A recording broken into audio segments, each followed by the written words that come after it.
Agora, Mauro César Pereira, essa situação dos reforços do Corinthians, porque técnico, a gente está falando, não tem treinador, é um cara que vai ser uma aposta, pode ser mais uma que não vai dar em nada. Agora, eu falei disso ontem aqui com o Vamp, falei também com o Vanderlei, com o Flávio Prado, eu não vejo boas escolhas de reforços de novo no Corinthians. Por que eu falo de novo? Porque o Corinthians ficou marcado aí recentemente por contratar vários jogadores caros de nome que não estavam em boa fase. Só que agora ele contrata jogadores jovens, tudo bem, mas que também não estão em boa fase. Porque o Pedro Raul saiu bicado do Vasco, a torcida revoltada, foi pro Toluca do México, que nem resistiu em deixá-lo sair. Aí o Mateuzinho, do Flamengo, 4 milhões de euros para 60%. Um jogador que nunca se firmou como lateral direito titular do Flamengo, nunca foi brilhante. Você acha que o Corinthians está contratando bem? Que possam ser reforços que vão melhorar esse time do Corinthians que vem jogando tão mal? Além de não contratar bem, o Corinthians coloca um dinheiro que ele não tem, né? O Corinthians tem dinheiro para contratar 4 milhões no Mateuzinho, 5, né? 5 milhões de dólares no Pedro Raul e 4 milhões de euros em 60% do Mateuzinho. Só aí são 9, mais 5 do Garro, mais já pagou o Fausto Vera? Acho que não, eram 18 milhões. Mais a multa do Mano. Cara, de onde vai ser esse dinheiro?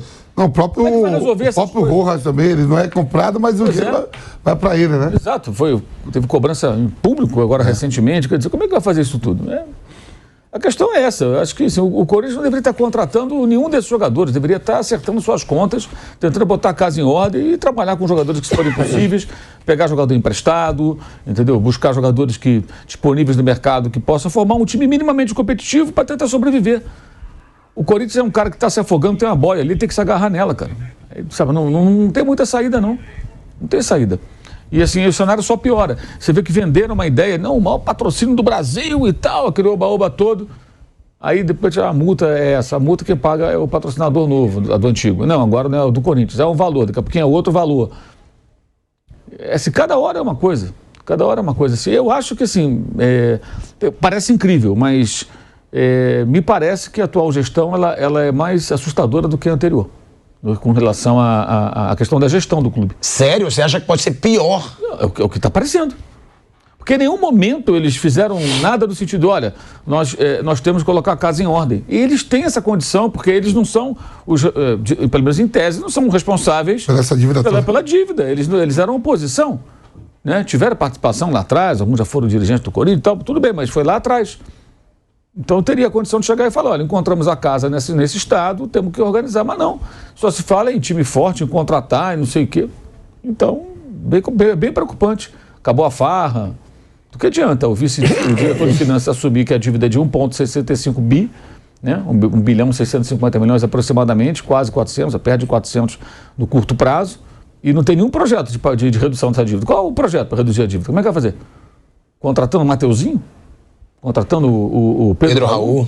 Então, além de serem discutíveis contratações, envolvem cifras que me parecem assim, distantes da realidade do clube. As prioridades deveriam ser organizar a casa. Primeiro arruma, depois você... mas se não contratar vai ser rebaixado. Correu o risco no ano passado. Com vários jogadores caros. Elenco caro, quase, não digo que quase foi rebaixado, mas só ficou livre quando ganhou do Vasco lá no Rio.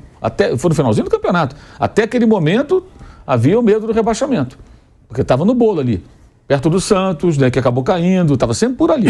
Aí perdia um jogo, tal, aí ganhava, tomou um pau do Bahia, aí você vai cair. Aí ganhou do Grêmio, não, tranquilizou. Foi o tempo todo assim. E agora, nesse exato momento, falamos de um time que consegue estar na zona de rebaixamento do Campeonato Paulista. Não, e a gente fala desses dois jogadores, né, Mauro? São jogadores que são caros pro que jogam, porque não são caras que brilharam nos clubes que passaram. O Pedro Raul só brilhou no Goiás. O Mateuzinho não brilhou em lugar nenhum ainda. Lugar nenhum. E que vão receber salários altos. Não é só o valor da compra, né? São salários altos. O Pedro Raul vai ganhar um salário alto, o Mateuzinho vai ganhar um salário alto e as coisas vão ser empurradas com a barriga, né? É isso. Então, eu acho um cenário bem preocupante. Agora, Mauro César Pereira, essa eu guardei pra você. Essa eu guardei pra você por causa do Rubão. O diretor de futebol do Corinthians, escolhido pelo Augusto Melo. Ele ontem, como disse o Bruninho, resolveu interagir com os torcedores. Falou, a fase já tá maravilhosa, então eu vou conversar com o meu torcedor. E aí, um torcedor pediu para ele o técnico Zubeldia, né, que passou pela LDU, pediu o treinador. Campeão da Sul-Americana, eliminou o São Paulo. Campeão da Sul-Americana pela LDU. E aí, olha a resposta do Rubão. Obrigado pela sugestão. Jogador interessante. Ele responde que o Zubeldia é um jogador interessante. Aí depois que ele virou meme, que ele virou piada... O cara da perguntou ali, jogador? E tem que virar. Tem que virar piada, porque o cara é diretor de futebol. É o que eu falo aqui. Eu assumo, quem tá nessa mesa sabe. Eu acompanho pouco futebol sul-americano, de fora do Brasil. E o Mauro até fala, pô, mas você nem assistiu tal jogo. Agora, o cara é diretor de futebol de um clube. É diretor de futebol e fala de reforços, analisa mercado. Tá procurando um técnico. Tá procurando treinador, não tá procurando jogador, o torcedor. E aí depois, Mauro, só pra te passar... Depois falou, calma, gente, eu tô respondendo várias pessoas. É isso, só pra te passar a palavra. Pra complementar esse cardápio que eu tô te dando, ele responde, estou respondendo muitas pessoas. Óbvio que eu sei que era o técnico. Se continuar assim, eu paro de responder. Olha aí, Mauro César, o que eu jogo pra você. Eu guardei essa pra você. Ansioso. Só tenho uma frase pra essa situação toda. Acabou a farra.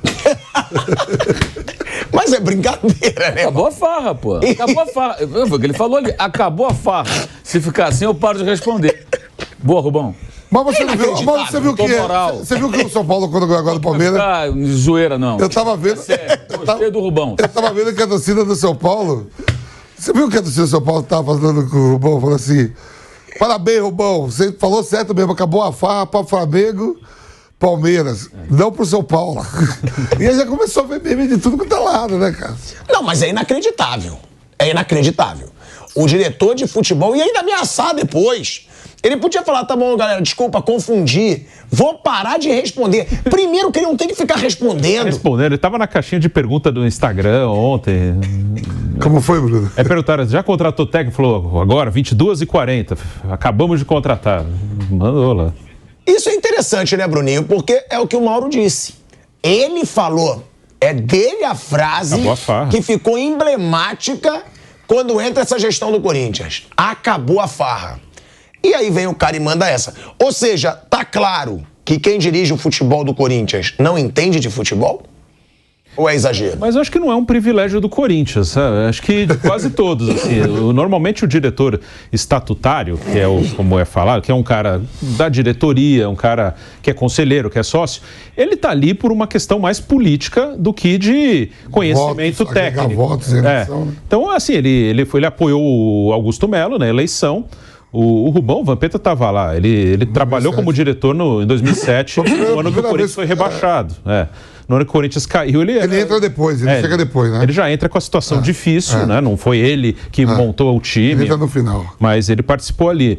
É uma questão mais política, então não só no Corinthians, né? Porque agora o Corinthians que está no olho do furacão. Mas se você olhar de todos os times aí, é raríssimo que um diretor estatutário tenha grande conhecimento de futebol, do mercado. É um cargo político, assim, é um cara que está ali por uma composição política.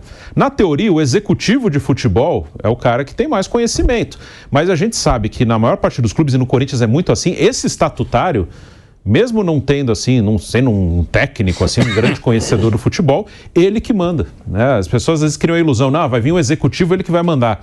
Acho que no Palmeiras talvez seja um pouco assim, mas nos outros, no São Paulo o estatutário tem eu acho poder, que no Corinthians, agora vai mudar. No Flamengo é o Brás que manda no futebol. Sim, mas eu acho que no Atlético Mineiro, quando era o Rodrigo Caetano costuma pegar o controle do futebol também. Na SAF vai ser um pouco diferente, porque aí não é uma gestão política. O Matos, Alexandre Matos. Ele deu uma coletiva ontem falando ele manda também, não manda no futebol quando ele costuma? Mas ontem ele deu uma coletiva falando que ele não tá com esse poder todo de fogo, não. É que o Alexandre Matos? Ontem na coletiva. Ele falou, né, que ele tem que sugerir um jogador, vai lá, lá para os americanos. Lá pra um monte de lugar, passa um monte de país. Aí demora uma semana, às vezes, para vir a resposta se pode contratar ou não. Ele falou algo assim.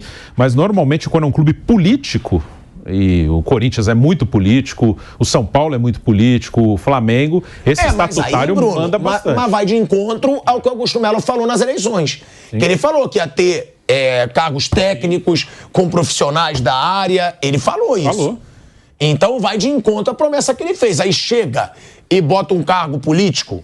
Eu não sei, tá? Eu não conheço a história do Rubão, vocês podem conhecer melhor que eu. Mas pelo jeito ele não é um conhecedor de futebol. A gente vai para um break na Rádio Jovem Pan, seguimos no YouTube.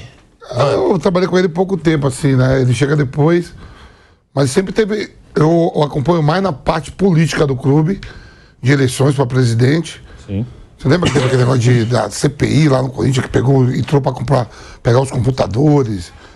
Ele entrou junto com a Federal, na época do... Eu sei mais dele na parte política do clube. Agora, isso mostra a bagunça que é o futebol brasileiro, né?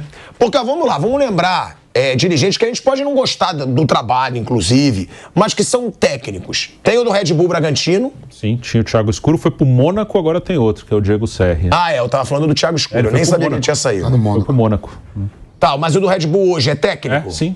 Então, quem tem conhecimento técnico, tinha o Rodrigo Caetano no Atlético Mineiro, que agora foi pra CBF.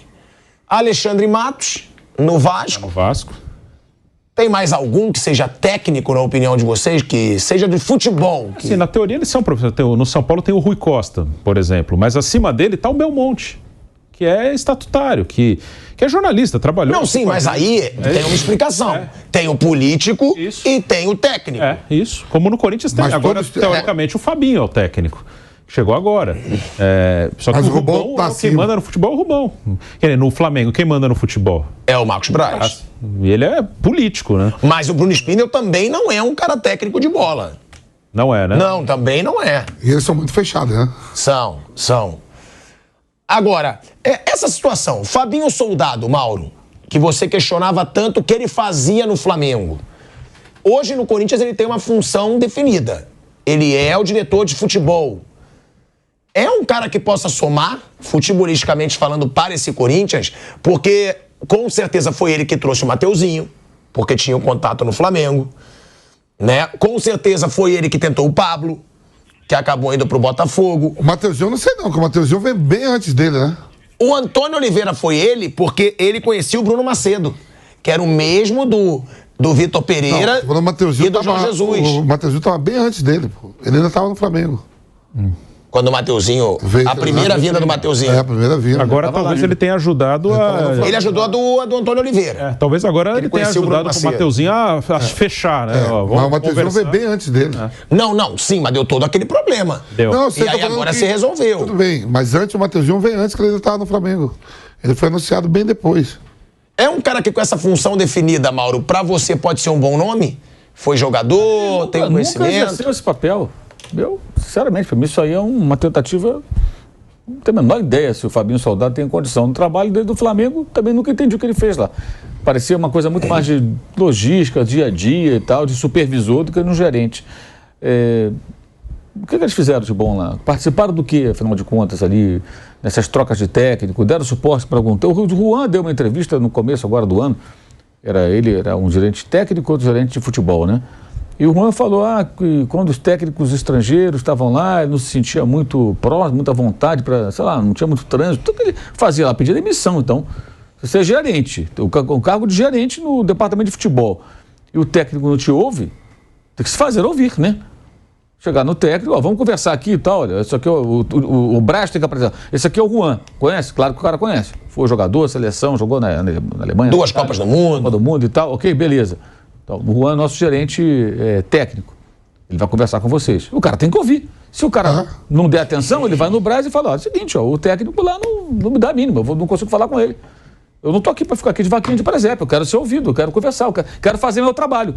Aí amanhã vão falar que eu não consigo fazer meu trabalho, e esses caras, os dois, acho eu, deveriam ser caras fundamentais para dar suporte ao técnico que vem de fora. Como agora. Agora, vai chegar o Antônio Oliveira, está chegando no Corinthians, não sabe nada do Corinthians, né? Não conhece ninguém, quem ele pode contar, Quem pode ser um traíra ali dentro? Quem é a pessoa que ele pode, sabe que é ponta firme? Tem que ter um cara que dê um suporte.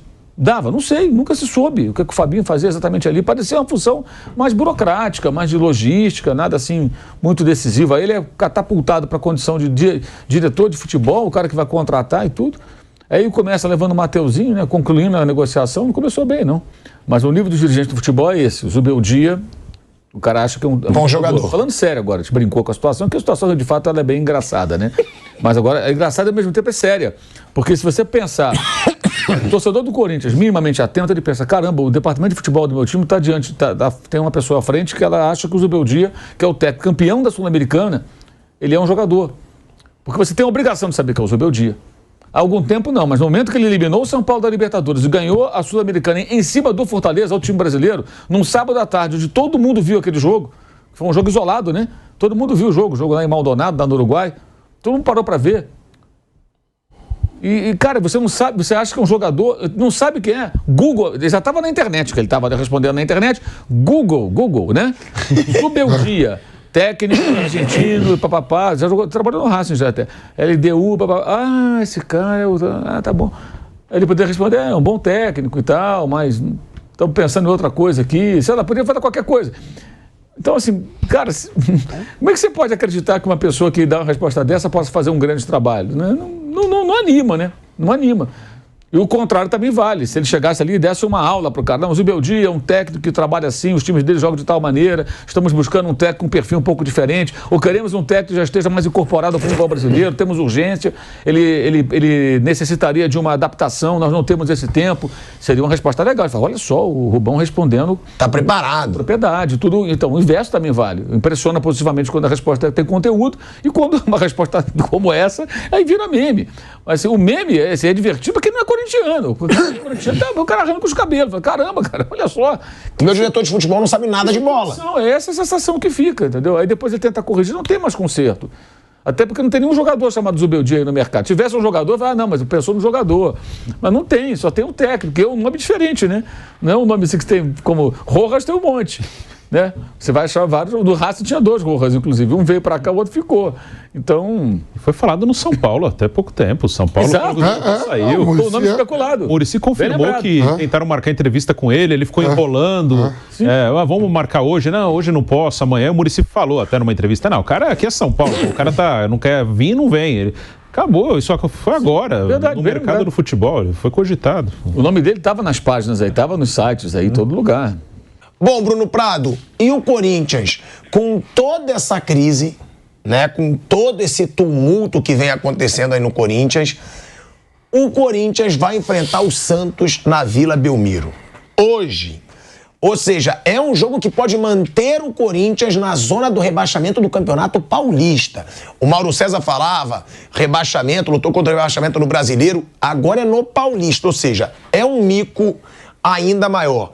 O que esperar desse jogo, Bruno? Porque o Santos, como você disse, o ano passado, horroroso, o primeiro rebaixamento da sua história, mas começa o ano melhor que o Corinthians. Começa, tem 12 pontos, ganhou 4 de 5, né? Perdeu do Palmeiras, ganhou os outros jogos.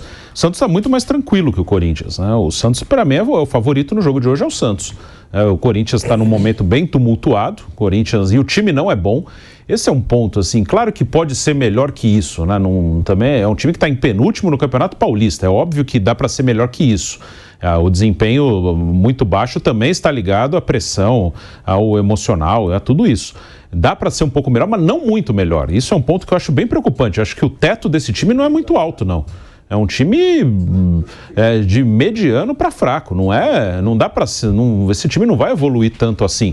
E hoje ele pega um adversário que está mais tranquilo, apesar de ter sido rebaixado. Começa o ano bem e tem uma tendência quando um time cai. É um time grande, que a sua torcida, a princípio, ela abraça. Tem todo aquele drama da queda, só que aí férias, pré-temporada, novo ano, novo técnico, novo presidente, novos jogadores. O Santos mudou o elenco inteiro, praticamente. Então, a tendência inicial é abraçar. Claro que se você começar perdendo, esse abraço já acaba no primeiro jogo, mas o Santos começou ganhando. Então ainda está naquela fase da torcida, a gente tem que ajudar esse time, que o time tem que voltar. Então o Santos está bem mais tranquilo. Não vai ter o Juliano, ex-Corinthians. Juliano está com uma contusão na panturrilha, né, no jogo com o Palmeiras. E eu não acho esse time do Santos assim nada demais. Dos 4 da frente, o Casares, o Otero, Guilherme, o William Bigode, é tudo bem normal, né? O Furque não deve jogar. Eu gosto muito dos 2 volantes. Acho o João Schmidt e o Diego Pituca muito bons. Acho a defesa boa. Gil e Joaquim é uma boa dupla de zaga. Então o Santos está melhor que o Corinthians. Está jogando melhor e está mais tranquilo. Então para mim o Santos é o favorito. Se o Corinthians voltar com empate lá, é um bom resultado. E Vamp, o Santos, né? Esse Santos conhece bem o Corinthians. Porque tem o Carille, tem o Gil. Olha aí. Olha você falando do Gil. O Gil. Tá jogando bem, né? Tá bem, nessa bem, temporada aí bem. pelo Santos. E tem ainda o Otero e o Juan Casares, que também já passaram. O Juliano, que tá machucado. E o William Bigode também. Pelo Corinthians. E o William Bigode. Ou seja, é favorito o Santos hoje pela fase do Corinthians? Por exemplo, termina a temporada, né? Num vexame total, que só dependia dele para não cair no Brasileiro. Era ganhar o jogo do Fortaleza e se safava e o Bahia rodava. Se o Santos ganha, né? O Vasco ganhou o jogo do Red Bull Bragantino. Aí tem aí o brother do Carille também, que lá pra frente vai ter problema lá na FIFA, né? Vai. Que não se acertou lá com o clube japonês. Mas aí de 5 jogos ganha 4, perdeu pra quem podia perder, perde Palmeiras, o Clássico. O Corinthians começa nessa turbulência, a transição. O Santos também teve transição na parte de diretoria, mas quem assumiu conhece o clube como ninguém, porque é de uma família que sempre esteve lá dentro do clube, né? Então o Santos para mim é favorito, sim. Favorito, o Santos não joga a Copa do Brasil, focado aí na Série B, liberando alguns jogadores que estavam lá, que era caro. Lucas Lima indo pro esporte, o acordo com o Mendonça. Quer dizer, ainda tem isso, Tico. Como o São Paulo e o Palmeiras jogaram a final a Supercopa, os times que vão enfrentar São Paulo e Palmeiras na rodada tem um jogo a menos que o Corinthians, que é Portuguesa e Inter de Limeira, que estão ali embaixo. Que estão brigando também contra o rebaixamento. Tem um jogo a menos. Então, quer dizer, uma derrota hoje do Corinthians e qualquer resultado positivo da Inter de Limeira e da Portuguesa se descia mais ainda com um jogo a menos. Mas você acha que tem que se levar a sério esse assunto rebaixamento pro Corinthians? Porque o Flávio Prado ontem falou, não, rebaixado esquece. Tem que levar a sério, sim. Você acha que tem chance realmente de ser rebaixado? O jogo de hoje já vai pra metade, vai 50% do campeonato. 50% já tá indo, de jogos que o Corinthians tem na primeira fase. E o Corinthians ainda tem que enfrentar Botafogo, não, a Portuguesa... Palmeiras. Não, ordem, Portuguesa, Botafogo, Palmeiras e Ponte Preta, não é isso? 4. São esses 4 jogos, Depois tem mais 2 ainda que a gente confere aqui. Eu acho tem que... Água Santa ainda. Mirassol, né? Acho que é Mirassol e Água Santa, acho que é isso. São 10 jogos. 10 jogos. E aí, só tá no grupo do Corinthians. Não pega. Não, aqui, ó, são esses jogos que... esses são os próximos, não. né? Esses são os próximos 5 jogos são Santos, Portuguesa, Botafogo, Palmeiras e Ponte Preta. São os próximos 5 jogos. Os 5, aí fica faltando mais 5. É o Água Santa, é o outro que faltou aí, o último. É o Água Santa. O duro é que falta pouco, né? Eu acho que o Corinthians, você acha que vai cair no Paulista? Acho que não. Mas você tem que sair rápido, porque assim, não ganha, perde hoje, falta 6. Sei lá, empata em casa com a Portuguesa, e aí falta 5. Aí vai aumentando. Aí vai aumentando, né? Não, se não ganhar da Portuguesa, aí tem risco. Aí você começa a olhar, vamos olhar pra frente. O Campeonato Nacional vem na temporada de 2025. Aí é perigoso, né? Tem 10 clubes na frente do Corinthians, melhor. Tem 10 clubes. A colocação... O Corinthians está hoje na Copa do Brasil, que é uma competição a mais, é uma renda a mais, por causa de Palmeiras e Bragantino, pelo que eles fizeram no Brasileiro. Não pelo que o Corinthians fez. Ó, Vamp, só respondendo para você, depois da Ponte Preta, Santo André e Água Santa. E bye. E bye-bye. Bye-bye, acabou, e é isso. Mas eu concordo com o Flávio, eu acho quase impossível. Rebaixamento no Campeonato Paulista. Você tem que ficar esperto, né, pô?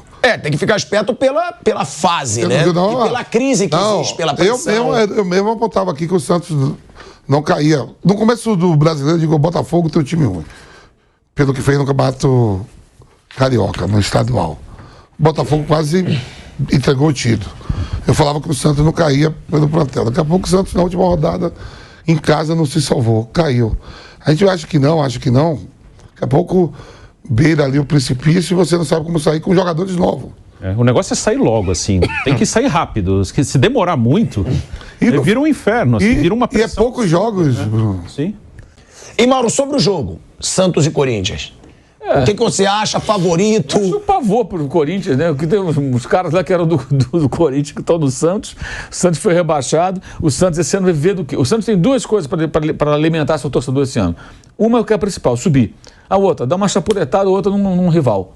Ele só vai ter chance de ganhar dos rivais agora. Já perdeu pro Palmeiras. Talvez não jogue mais com o Palmeiras esse ano, né? Vai jogar com o Corinthians. Talvez só jogue essa partida contra o Corinthians e depois o São Paulo. Então, se ele conseguir uma vitória sobre o Corinthians, já dá um afago no torcedor do Santos. Então, para o Santos, o jogo é muito grande. Porque é a única, talvez, oportunidade de ganhar. A Copa do Brasil está fora. Não tem para mais. O torcedor do Santos, o maior rival é o Corinthians. E é o único clássico em casa, na primeira fase. Exato. Então, só tem esse clássico na Vila. Talvez não enfrente mais ninguém, não sabe, depende dos cruzamentos e tal, o que vai acontecer no decorrer do campeonato. Depois é só a Série B. Então, a chance de ganhar do Corinthians esse ano é essa de hoje. Talvez não tenha outra. Então, o jogo para o Santos é importante, porque uma vitória sobre o Corinthians acalma as coisas. E o Santos é líder, né? Então, imagina, e ganhando do Corinthians, manteria o Corinthians na zona do rebaixamento, né? E, ao mesmo tempo, daria à torcida uma alegria. Porque nenhuma vitória na Série B, exceto o acesso, vai valer tanto quanto uma chapuletada no Corinthians, se ela acontecer. Até pelo momento do Santos e pelo momento do Corinthians. Ou seja, nós estamos na Série B, mas vamos ajudar você a ficar na Série B do Campeonato Paulista. Isso é bom para o torcedor. O Santos precisa dar uma acalmada no torcedor. O Corinthians vai tentar evitar a derrota. Não perder já é lucro, como foi no jogo passado, a gente falou isso aqui, contra o São Paulo. Não perder era lucro. Continuar com o troféu tabu. Perdeu o troféu tabu. São Paulo ganhou lá dentro. E hoje não perder, acho que tá bom para o Corinthians não perder. E a pontuação no Campeonato Paulista, vamos supor que o Santos termine... Ele hoje está com a melhor campanha porque o São Paulo e o Palmeiras tem um jogo a menos, mas São Paulo e o Palmeiras ganham esses jogos, fica com um ponto na frente do Santos. Se ele termina com a melhor campanha na competição, ele decide todos os jogos em casa. Sim. Até o final.